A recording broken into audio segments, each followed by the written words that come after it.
হরে কৃষ্ণ।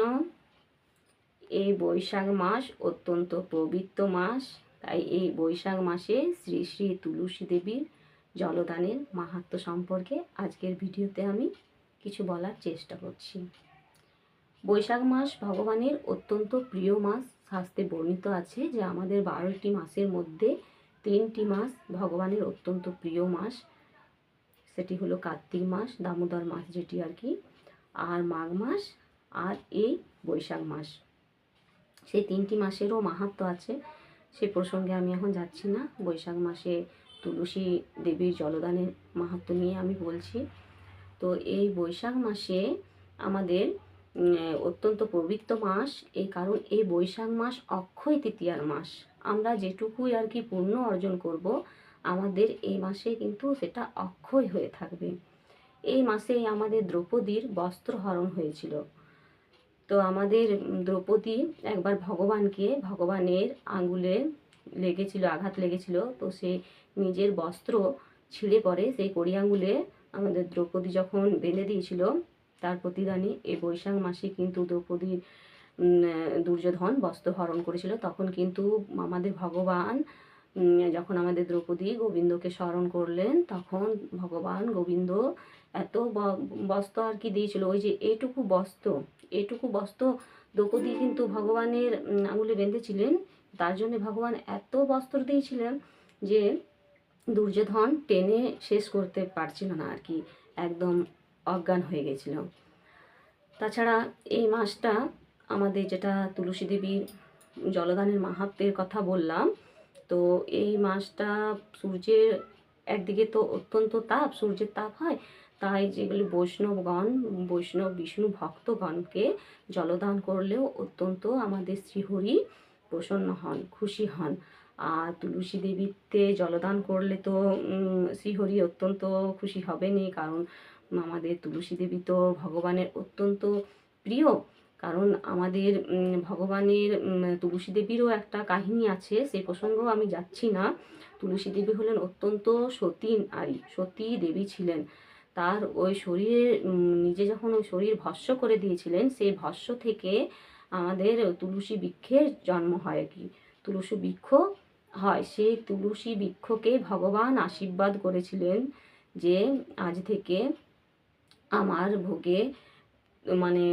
ভোগ নিবেদন করলে, তুলসী পাতা দেওয়া হলে তবেই আমি সেই ভোগ গ্রহণ করব, নতবা সেই ভোগ গ্রহণও করেন না আমাদের শ্রীহরি। আর শ্রীহরির চরণে তুলসী দিলে তো প্রসন্ন শ্রীহরি, তুলসী ছাড়া আর কি প্রসন্ন হন না, পুজোতেও না, ভোগেও না। তো তুলসী দেবী এতটাই ভগবানের প্রিয়। তুলসী যে মঞ্জুরি আছে, সেই মঞ্জুরিগুলি ভগবানের আমরা যদি ভোগে নিবেদন করি, যে কচি মঞ্জুরি আছে, সেগুলিতে আমাদের শ্রীহরি অত্যন্ত প্রসন্ন হয়, অত্যন্ত প্রসন্ন হয়। অনেকে হয়তো জানেন না, বলেন যে মঞ্জুরি দিলে আর কি ভগবান গ্রহণ করেন না, বা মঞ্জুরি ছেড়াও অপরাধ, কিন্তু না, কচি মঞ্জুরি দিলে ভগবান অত্যন্ত খুশি হন। কিন্তু এই বৈশাখ মাসে তুলসীকে কেন জলদানের কর্তব্য? কারণ তুলসী কৃষ্ণ প্রেয়সী, তার কৃপার ফলে কিন্তু আমরা শ্রীকৃষ্ণের সেবার সুযোগ লাভ করতে পারি। তুলসী দেবী সম্বন্ধে বলা হয়েছে যে তুলসী দর্শনেই সমস্ত পাপ সমূহ নাশ হয় আর কি। আর তাহলে তুলসী দর্শনে পাপসমূহ যদি আমাদের নাশ হয়, জলদান করলে আমাদের যম ভয় দূর হয়। তারপর রোপণ করলে তার কৃপায় কৃষ্ণ ভক্তি বৃদ্ধি পায়। আমরা যদি তুলসী রোপণ করি, কৃষ্ণ ভক্তি আমাদের বৃদ্ধি পায়, এবং শ্রীহরির চরণে অর্পণ করলে কৃষ্ণ প্রেম লাভ হয়। তো পদ্মপুরাণেও উল্লেখ আছে যে বৈষ্ণব শ্রেষ্ঠ শ্রী মহাদেব পুত্র কার্তিককে বলেন, আমাদের মহাদেব হলেন পরম বৈষ্ণব শ্রেষ্ঠ।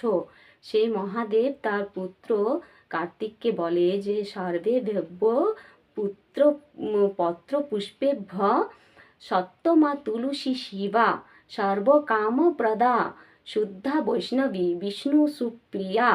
মানে সমস্ত পত্র ও পুষ্পের মধ্যে তুলসী হচ্ছেন শ্রেষ্ঠা। তুলসী সর্বকাম প্রদা, মঙ্গলময়ী, শুদ্ধা মুখ্যা বৈষ্ণবী, বিষ্ণুর প্রেয়সী এবং সর্বলোকে পরম শুভা।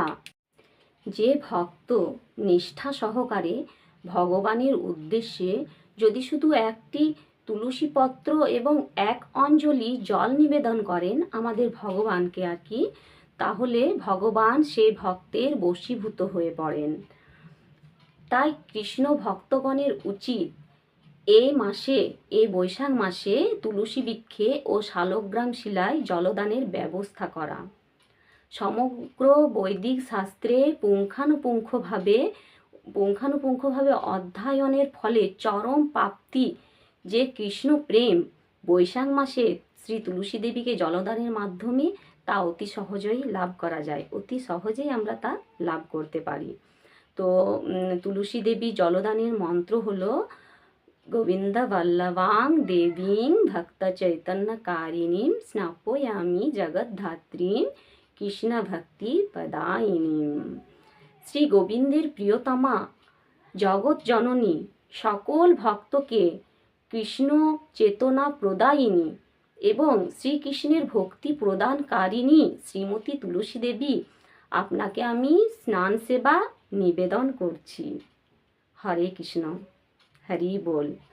तुलसी महारानी की जय। जय वृंदा देवी, जय। जय श्री गौर हरि प्रेमानंद, हरि हरि बोल, हरि बोल।